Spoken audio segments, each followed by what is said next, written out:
I'm sitting here fiddling endlessly with Home Assistant and home automation. If you have not yet embarked down the rabbit hole that is home automation, I think I like it. Like, it keeps me busy, it gives me something to do, it keeps me out of trouble. But wow, yeah. I'll come back to that. I'm going to talk a little bit more about home automation later on because I did put it in my list of things to do. This is obviously the last one for 2022. Like, we've made it. We've made it to the end of the year. What a crazy year. I'll do some retrospective stuff as well. If I'm honest, I'm not particularly organized this week. It's kind of holiday time. I hope it is for you as well. That's kind of the nature of this time of year. I guess, like, recapping, where were we last week? So last week I was in Singapore. It was Christmas Eve. I did this. I just realized, looking back at the video, and I wasn't really even thinking about it, but I look really banged up, and I'm still a little bit banged up now, just like sore lips and so on, because I'd come from Norway, where it was, I think the lowest we saw was like minus 22 Celsius, snowboarding every day, just getting like wind blasted, and I was just run down and a bit messed up. So I got to Singapore looking like that. But then, of course, went into like super, super hot weather. And you can't quite see it. Maybe you can see it a little bit on my shoulders. Oh, there it is. It is a little bit on my shoulders. I did get a bit sunburned, which is really, really rare for me because I live in such a sunny place and we're so used to like covering up and sunscreening and everything. But we're in Singapore and I'm looking at like the UV on my watch.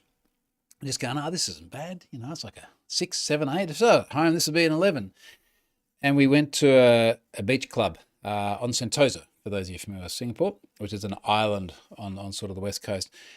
And we'd booked like this cabana. I think we booked it for 4 hours or something like that. Anyway, 9 hours later, because we just spent the entire day, all the Christmas day, on the beach, just going between like the lounge and the pool, and then into the salt water, into the ocean, salt, oily water, because it's Singapore, ships everywhere. Anyway, it was a really, really nice day. It was good fun. But both Charlotte and I got a touch of the sun, which wasn't great.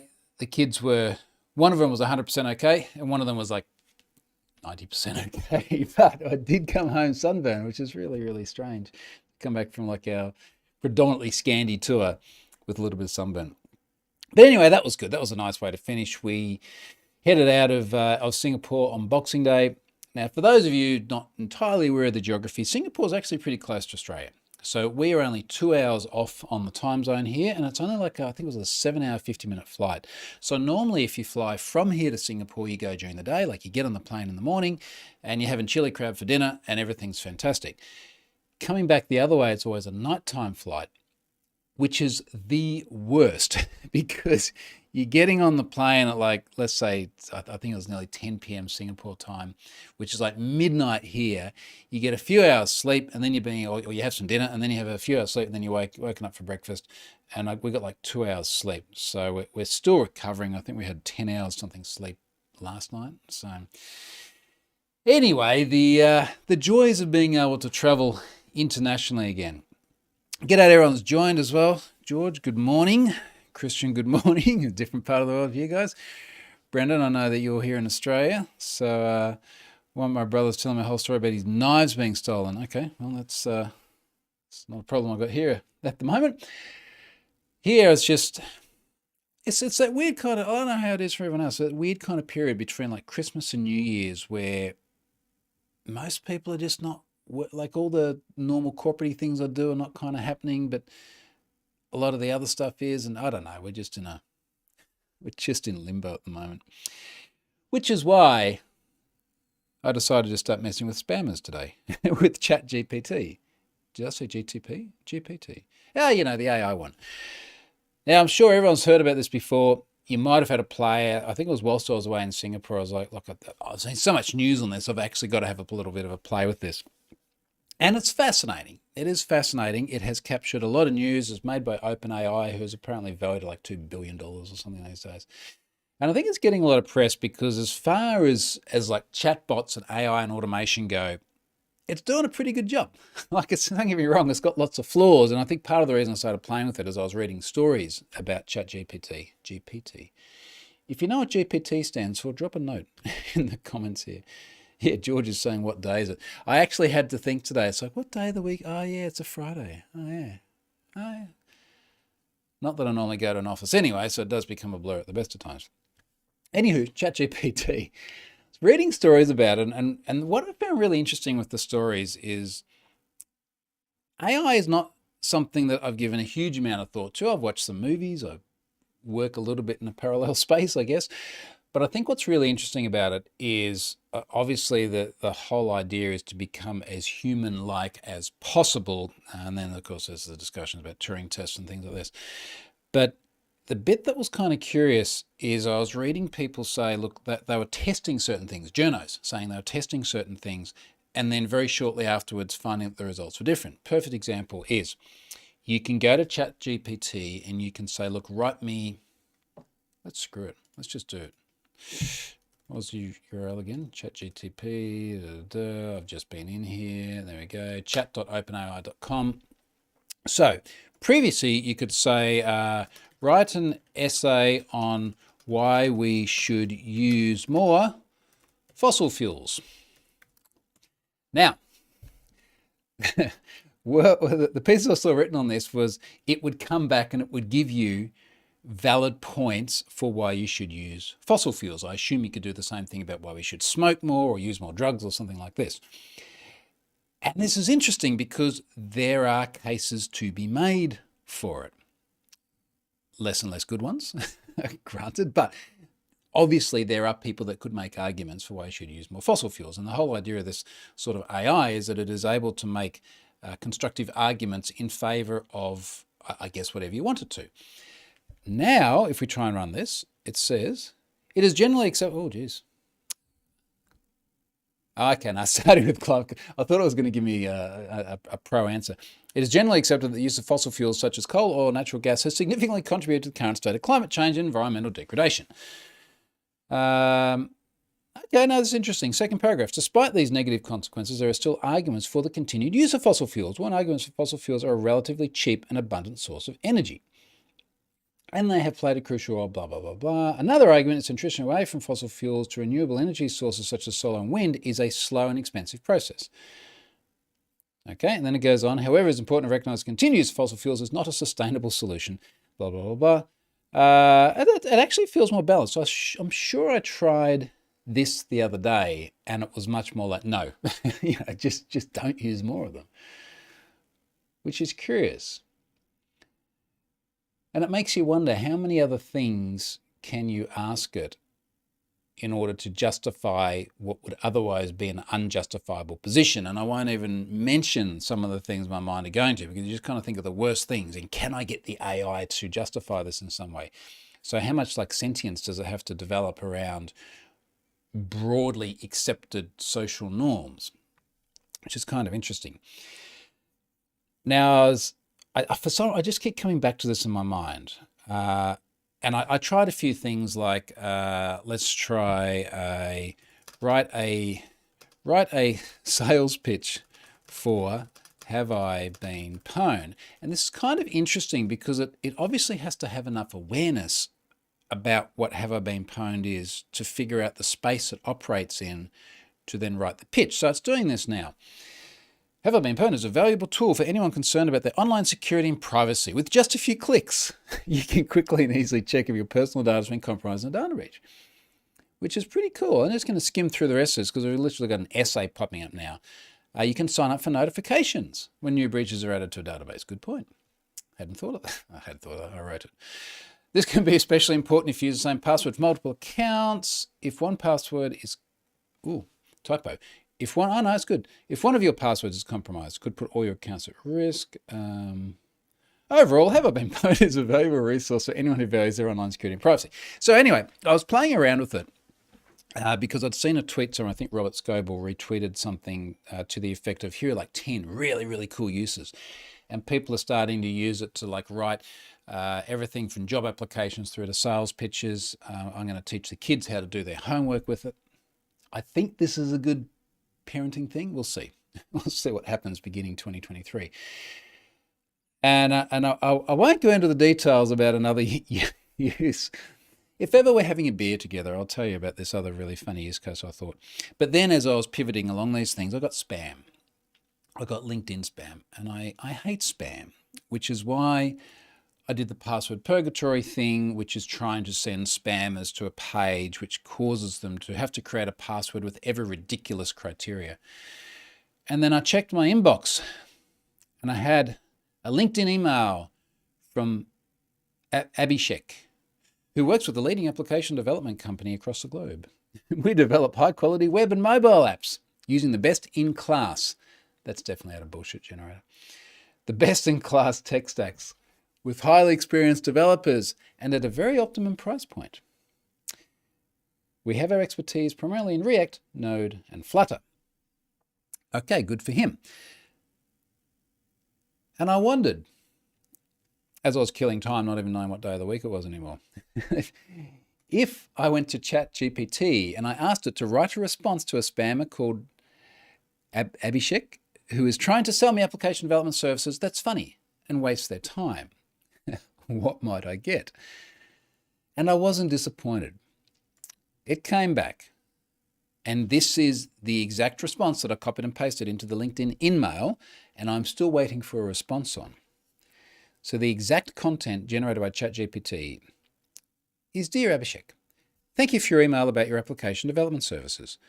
Unfortunately, I'm unable to use your services at this time because I'm a sentient computer program and do not have the capability to use application. However, I do have a few suggestions for you. This is honestly all I did not edit this at all generated by ChatGPT. First, you might want to try reaching out to the toaster in my kitchen. I hear it's been wanting to develop a new bread toasting app. Or perhaps you could, and I literally put all of this in the LinkedIn InMail because just that time of year, keep you amused. Or perhaps you could try contacting the family cat. I heard she's been wanting to create a virtual scratching post app. I hope these suggestions are helpful and that you're able to find some customers who are in need of your services. Now, this was a very manual process. Like I copied his message and I pasted it into ChatGPT and I got the response and then I pasted it back. But it does make you wonder, doesn't it? You know, how do you automate that? It is tempting. And I'm conscious it's on my proper real LinkedIn profile, and for the most part, that's professional, as professional as I can be. But I am curious to see where this goes. I think there are some great uses out there for ChatGPT, and I think that there are some hilarious ones. And if you're on your holidays right now, I'm not even sure what the API ecosystem is like, but if you're on your holidays looking for something fun to do, find a way to screw with spammers, or even better, scammers, bit of a blurred line sometimes, using ChatGPT. I think that would be that'd be a good use of your downtime. Fritz is here. Good evening. Good day.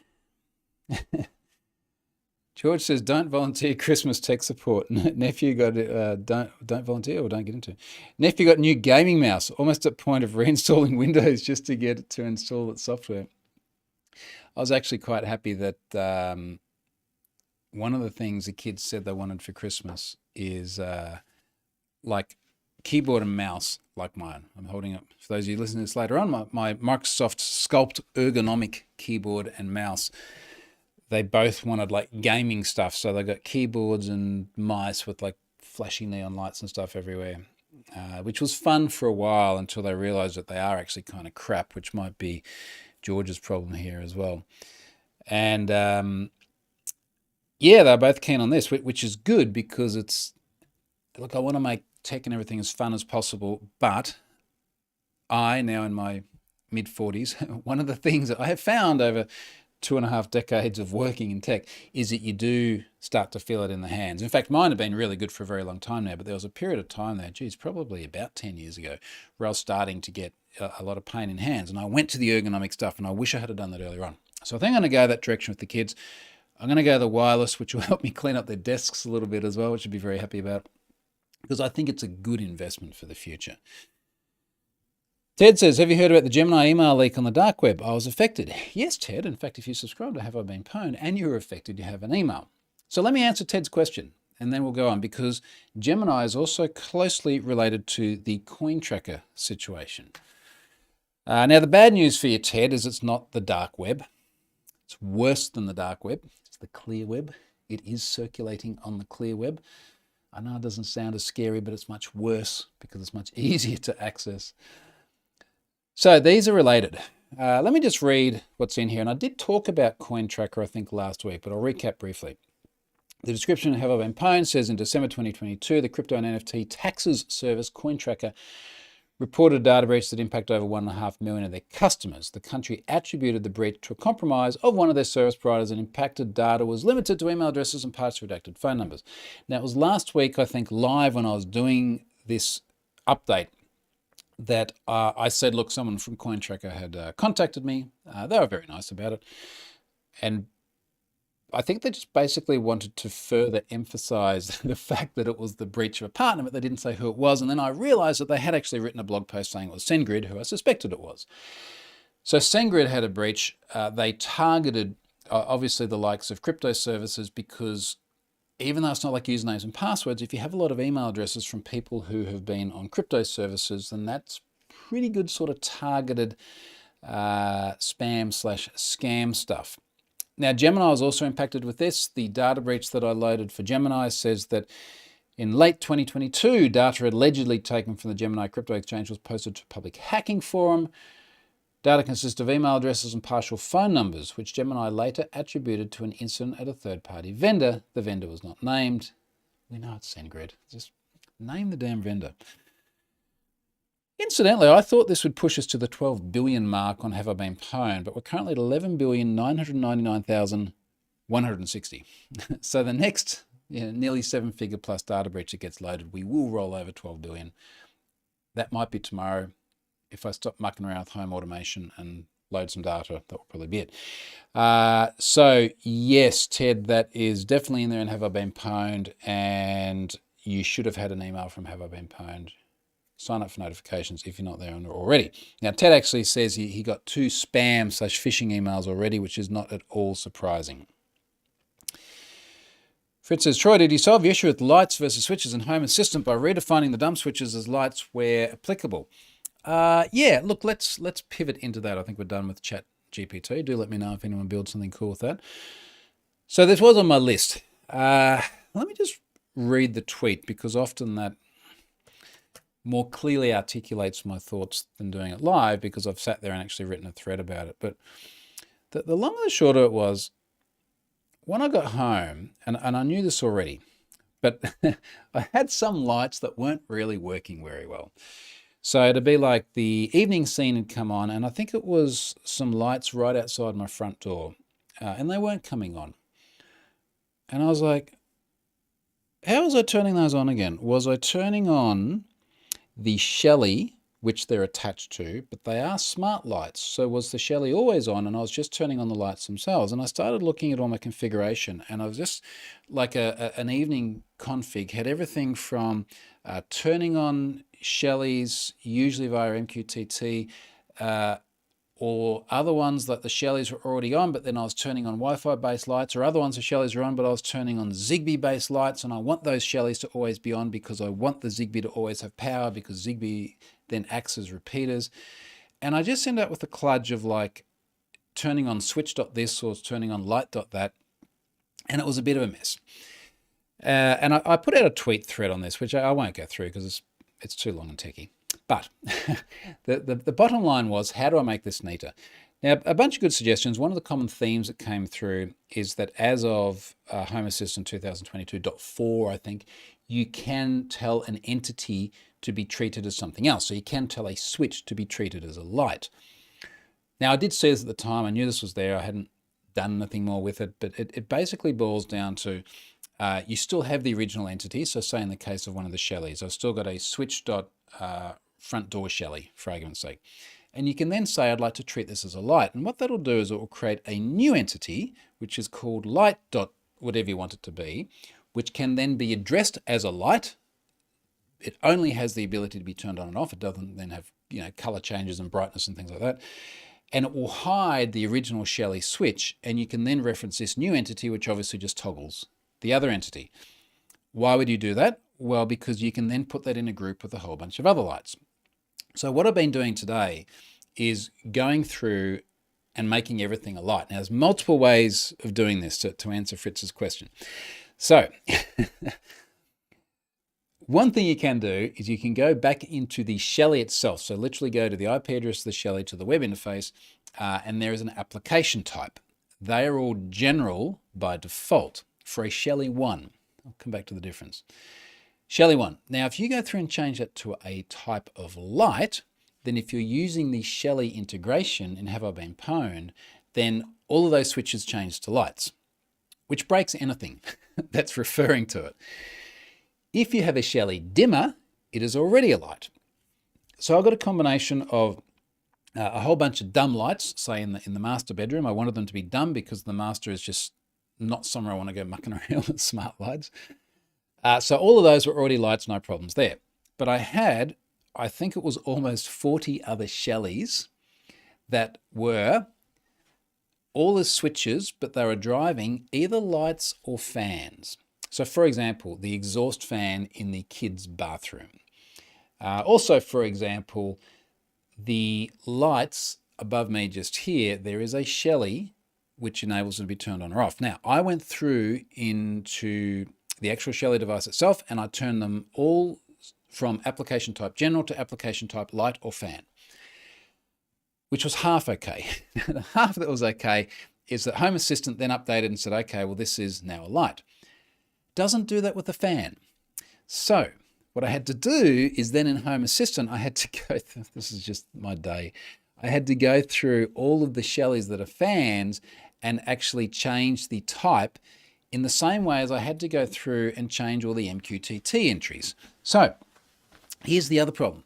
I have this, and I'm still not entirely sure why I do this, but I have the native Home Assistant integration for Shelly, which communicates directly with the Shelly over HTTP. That can be a little bit unreliable, particularly when I was having some flaky network problems, which magically seem to fix themselves. I don't know why. Those flaky problems, by the way, was I just couldn't address over HTTP a lot of the Shellys in particular, but some of the other entities, especially if I was accessing it from another wireless device. So I got my laptop or my iPad or something, and I just couldn't access the Shellys. Does seem to have solved itself, not entirely sure why. I've taken all of the Ubiquity updates and Shelly updates and everything, so maybe there's something in there.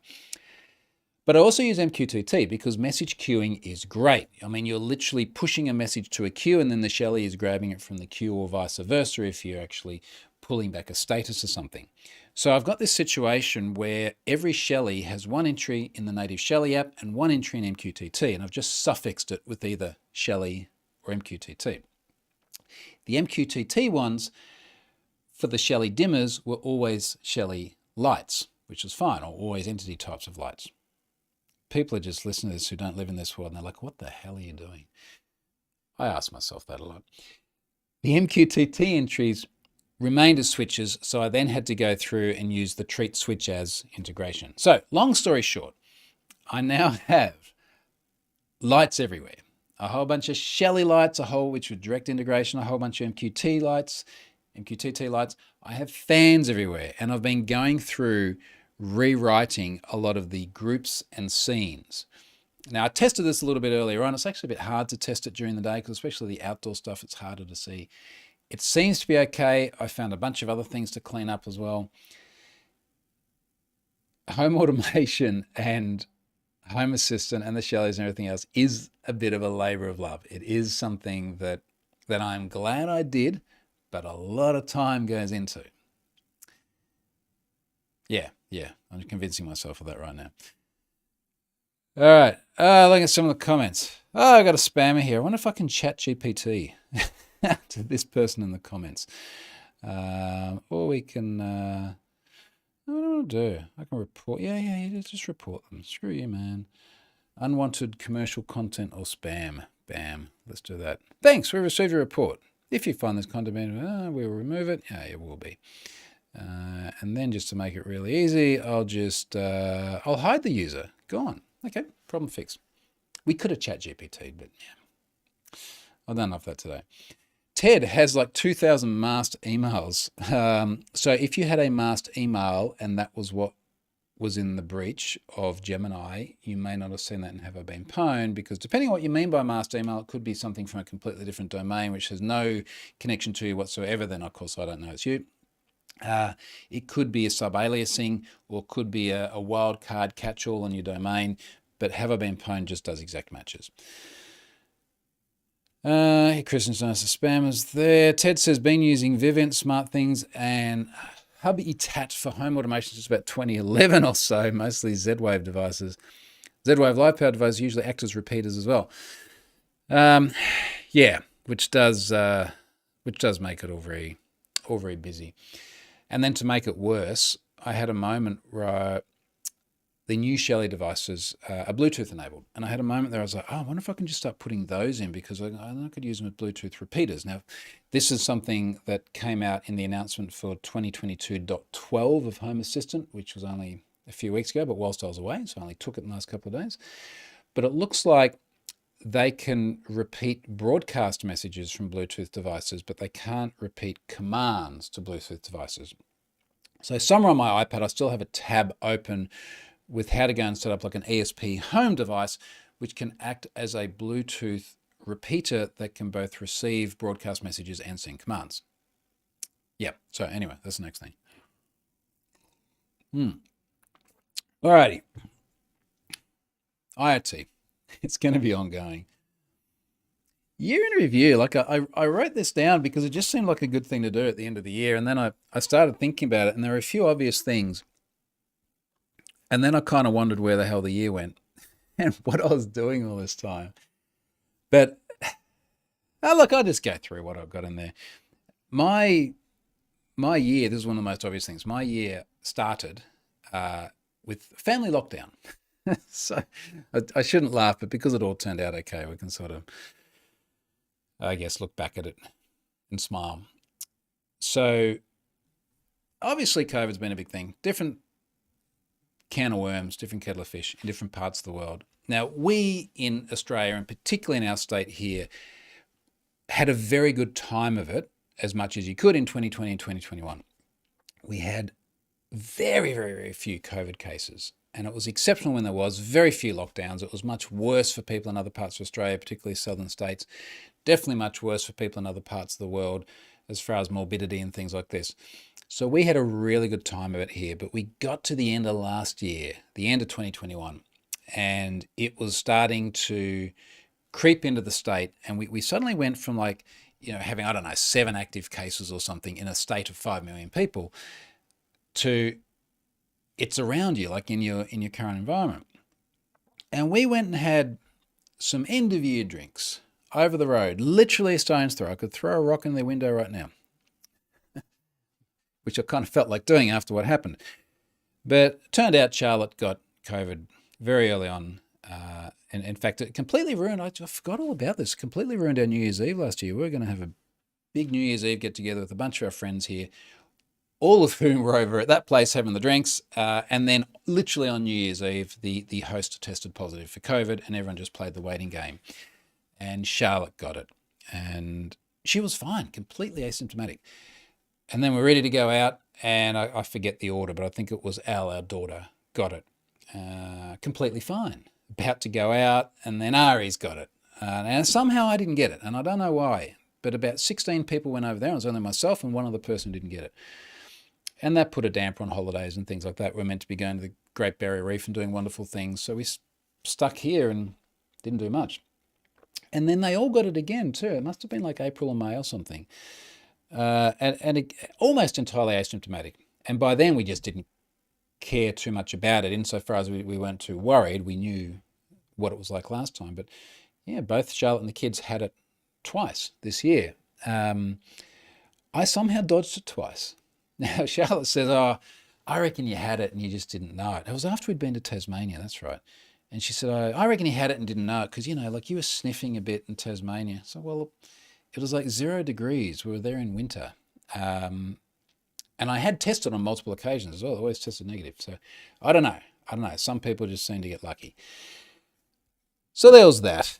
I don't know what it's like in your part of the world now, but it's just very rare we even think about it. It's quite interesting on this trip. I posted a photo, I think, of the kids and I on the plane or something as we headed over, and because it's Twitter, someone made a snarky comment, something like, "Where are the masks?"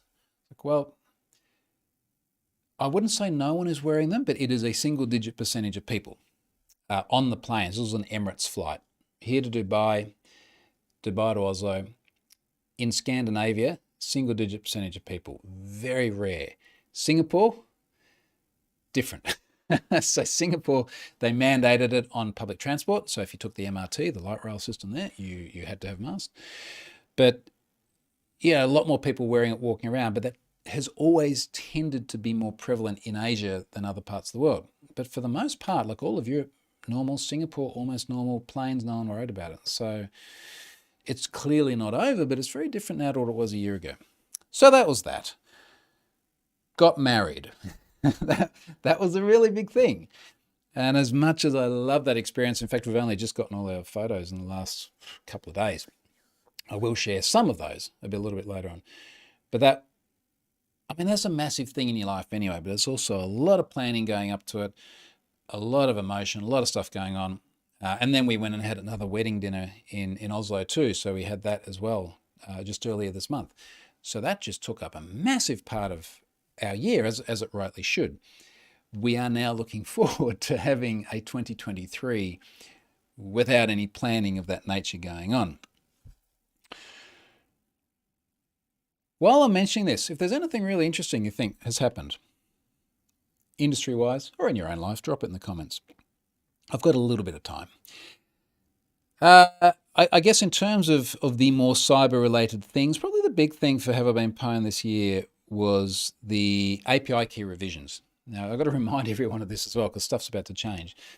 But in November, and this is something I want to do for a long time, but in November, we finally announced a change to the rate limit on Have I Been Pwned, because it was always just this one rate limit where it was like everybody gets 40 requests a minute because it was one request every 1.5 seconds. And it is $3.50 to everyone, and it's only payable by the month, and you can buy a one-off key or you can buy a recurring key or whatever you want.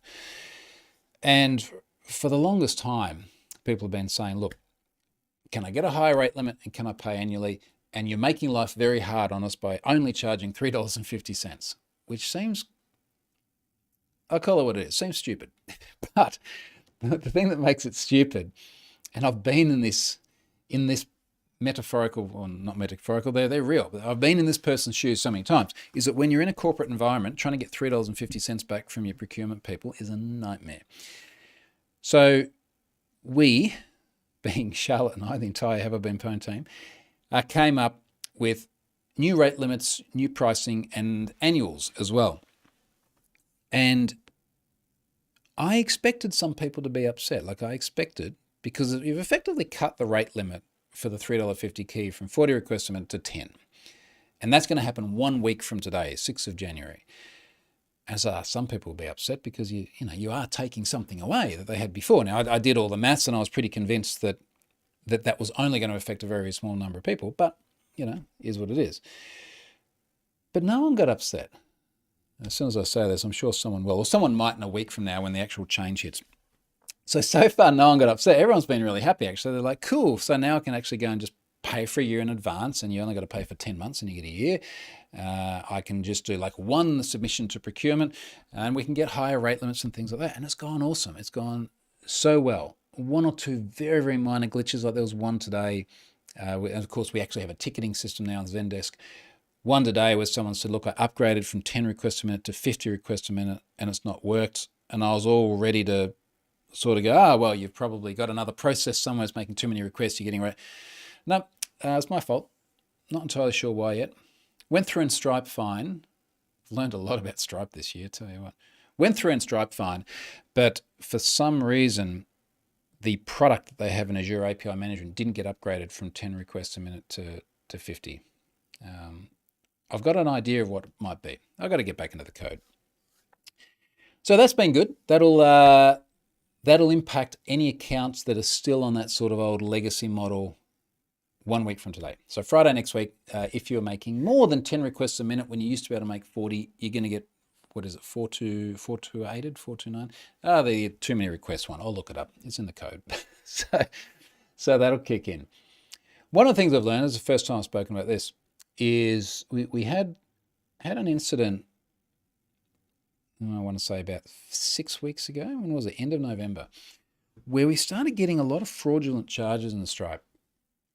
Now, I think there was a reply all about, it was like about a remember the Reply All podcast? I don't even think they're still going, but it was like a pizza shop where people just kept ordering like a drink.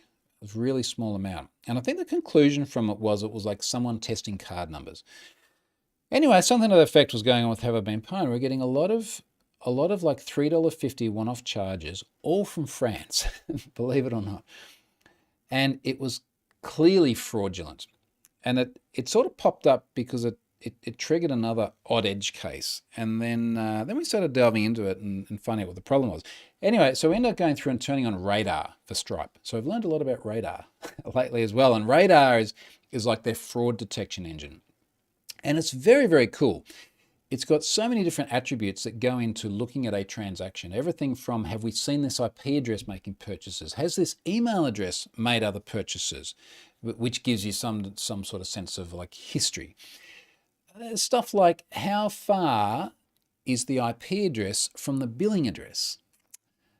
Interesting metric, isn't it? Because if it's like other side of the world, kind of sus. If it's hundreds of kilometers away, well, IP addresses are a little bit flaky, So you can go through and actually start creating rules based on these things. We've managed to eradicate all of the fraud stuff, touch wood, from what we've seen. But anyway, that was one of our learning experiences this year. So the Have I Been Pwned API key stuff, gone fantastic. Seem to be on top of the fraud things now. Let's see what happens in a week when it rolls over. I'm kind of curious about that. Look at the comments here before I go on with other things. Ben says, careful with ChatGPT with pen testing. To mess around, I asked it how to pen test WordPress. It gave a nice plan. Then I asked, how do I brute force WordPress users with XML RPC, and got warning. Okay, because warning's okay. Fritz says, water, no coffee or local brew. Yes, I am actually drinking water. So it's almost 6 p.m. here, so coffee is out. I have also just had a month of holidays, and I'm having a break from the beer because a month of holidays does involve some enjoyment of some beverages. And I came home, and this does happen after a long trip, and I was like 3 and a bit kilo heavier, which like isn't much in the scheme of things, but I've got some of these Withing scales. I've been using these for like a decade, and I regularly watch my weight, and I know exactly when I've overdone it a bit. So I've been having a lot of salmon and brown rice and no alcohol. And I'll get back to level really, really quickly. And I regret nothing because I had a lot of good fun. And tomorrow's New Year's Eve, so I'll make up for it then. But yeah, you're right, mate. It's on the water at the moment. George says, if you haven't had a ChatGPT account banned yet, then you're not pushing it hard enough. Okay, fair point. What else is in here? Ben says, it's super fun to get ChatGPT to generate Java code for GPT-3. So I've seen a lot of commentary about people generating code, and some commentary about it creating less secure code than humans. And I think the commentary I heard, it might have even been on Risky Business. And they're like, hey, like this is a massive surprise kind of thing. And I thought, well, humans create some pretty crap code. So I'm a bit surprised by that, because you kind of think that the machine trained well enough could do it better than the humans. Fritz says, the new rate only impacts me during a restart of Home Assistant. Had to change the waiting time in the sensor code to stop getting error messages. Interesting that you mentioned Home Assistant and Have I Been Pwned, because as I was going through my logs today, one of the errors I constantly saw was for Have I Been Pwned. So in case this is new to you, let's have a look at this. Home Assistant has a built-in integration for Have I Been Pwned. Now you do have to put an API key in here, so you have to get the key. I think it's a really cool thing, obviously, but apparently it's being used by like 13 active installations, so it's really not being used very much at all, which I find, it's a bit sad. I'd like to see it used a lot more, but it's kind of cool. It's there. I don't know why it was erroring out, and I don't think it is because it's a 429 or 428. It's 429, isn't it? HTTP 429, too many requests. I don't think it's because of 429 responses. but I couldn't fix it. And I ended up commenting it out. Like I went through and I regenerated my key and I put it back in, and I don't know what's going on. And then I even did a search for it, and there was a report that someone had from earlier on in the year about problems. In my range of problems and glitches and things I'm trying to fix at the moment, it's like I'll comment this one out for now. But anyway, good point, actually. If it was a 429 coming back, I'd really hope Home Assistant would actually put that in the log somewhere. That seems like it's relevant information, because people could be using the key for other things as well. Joel says, I was in a lot of breaches this year. Some of them I wished I wasn't in. Were there any that you did wish you were in? You never get a breach and go, oh, that seems fine.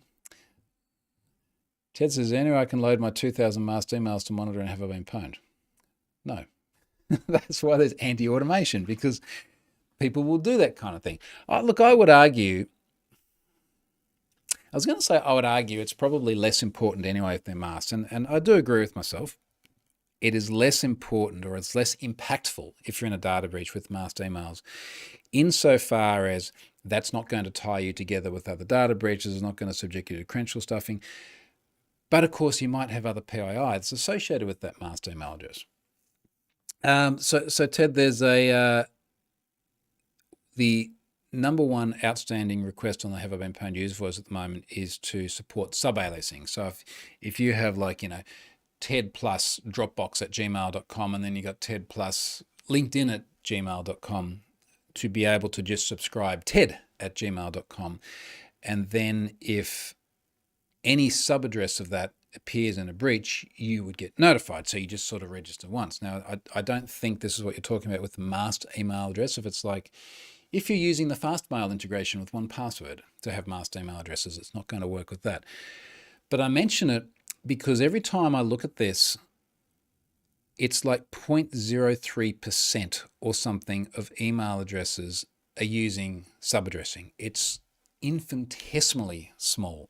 And it's really important to those people, but it is such a rare thing that I just cannot justify the effort, which is high, to support that. Not now. I do have some thoughts around how to do this in the future. James says, detox prep for New Year's. It's not so much that I'm trying to prep so that then I can overdo it tomorrow night. I think our plans for tomorrow night are a little bit social and then pretty quiet, which we're both quite okay with. But no, it's not to then. It's not like, it's almost like, when people say, "Oh, I've been good. I'm really looking after myself. Now I'm going to go and eat donuts." It's like that's not the point. That's not the way. It's like just do the good bits. That's the plan. So we'll have a few champagnes tomorrow, maybe. Mayer says, from the attacker point of view, how can one leverage the weakness of websites to pull money to account without getting caught safely? No crypto. Let me know if it's not clear. Ask ChatGPT. I'm not sure if that was a real question or not. Real answer, though. Joel says, not looking forward to having a look at all the lovely beers I received for Christmas for the 3 months of detox my wife has planned after New Year's. All in moderation. Fritz says, there's a separate bug which has not been fixed yet. I'm running it now as a custom component. I can send it to you. If you can find someone to fix it, because as far as I'm concerned, Have I Been Pwned as the API works fine. So there's obviously an integration problem there somewhere. James says, Fastmail did say they would check out Watchtower use with masked email addresses. I haven't checked back with them though. Now that would actually be a good idea, because Watchtower is 1Password's tool to identify things like breached accounts. Now, 1Password does integrate with Have I Been Pwned. They do check email addresses using k-anonymity, so they're using one of the enterprise models there. So they could take the Fastmail email addresses, and then they're effectively anonymous anyway because they're masked, but then they can throw them against the k-anonymity model, hit Have I Been Pwned, then tell if they're in there. So if you're using Fastmail with 1Password, certainly that's technically feasible, just off the top of my head. Ben says, serious question, building a database kind of like yours, processing the data takes resources. Am I allowed to upload the raw data to cloud to process and split user form pass? Data feels illegal. If the question is around the legality, I shall use the term that KPMG applied over and over again when I went through that thankfully failed merger and acquisition process. Their term was, We invite parties to draw their own conclusions on the legality of the data. So, draw your own conclusions. Good luck. Christian, Ted, use your own domain for masked emails. As a domain admin, you can get breach notifications for all email addresses. Christian, I agree with your response up until a point, and that the point is that if you are very privacy centric and you have your own domain, but then different aliases, it does kind of tie everything together because it's your domain. If you're using Fastmail generated masked emails, then you're in there with a gazillion other people using the same service, so you do get a greater degree of anonymity. So I do get what you mean. Okay, the last thing here in review, and I'm always putting this at the end now because some people are genuinely upset that I'm talking about this to the point where they're like, I want to stop following you. So I'm going to talk about it anyway. I've got enough followers. And it's the Twitter thing. So I think one of the things that was obviously massive news this year, maybe more so for me than other people, because Twitter has been a massive part of my professional career. So much of what I've done has been communicated through Twitter over the course of the last decade and a half. So much of the new things goes through Twitter. I rely on that massively. Sponsors pay me in part because I have a social media following, which is predominantly Twitter. And I think that has been one of the really interesting things that has defined certainly the last few months. Now, I think obviously some of it has been pretty crappy. Of all the crappy things with the Musk takeover of Twitter, of all the crappy things, I think the one that really was like, there is a spectrum. Let's all agree that there is a spectrum. Let's go from really good to really bad. And a bunch of stuff has been more towards the middle of the bad side. The one that really got me the most was when he pushed out that policy, which was rolled back. I remember actually we were in Oslo.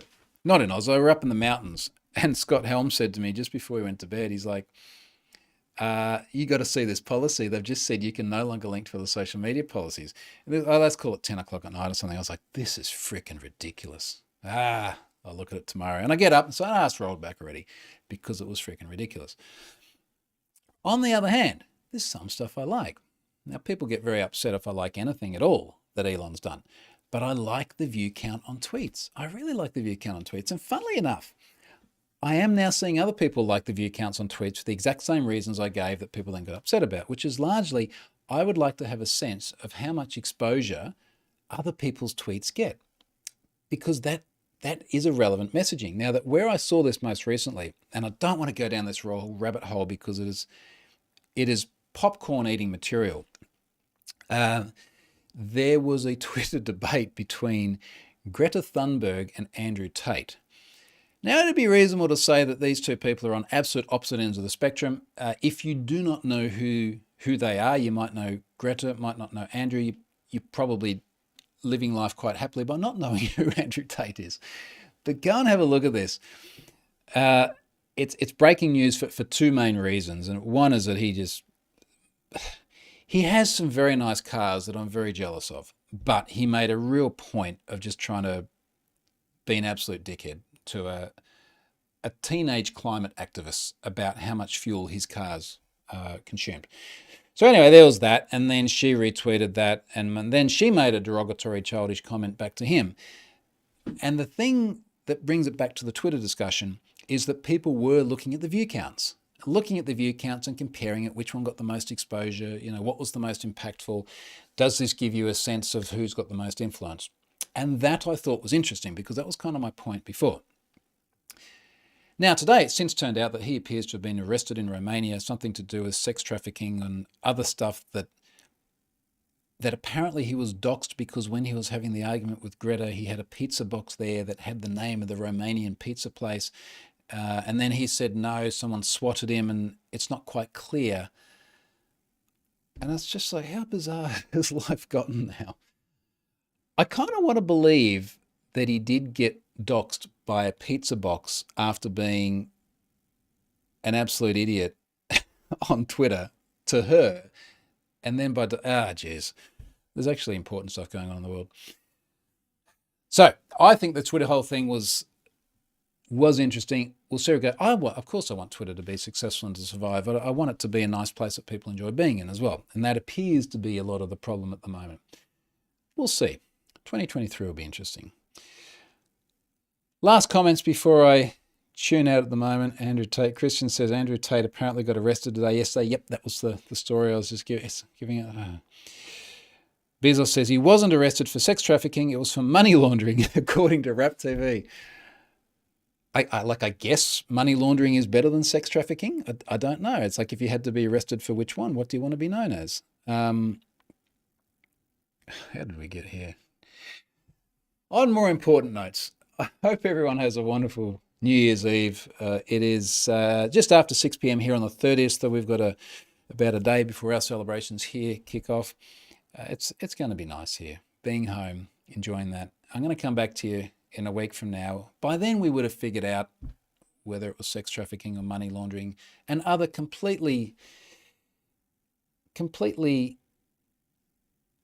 I was going to say irrational, non-impactful, things that really don't impact our lives very much in terms of what someone who you're probably all better off not knowing the name of has been arrested for on the other side of the world. All right, I'm digging myself into a hole. Good night, everyone. Go and enjoy your New Year's Eve, and we'll catch you next year. See you, folks.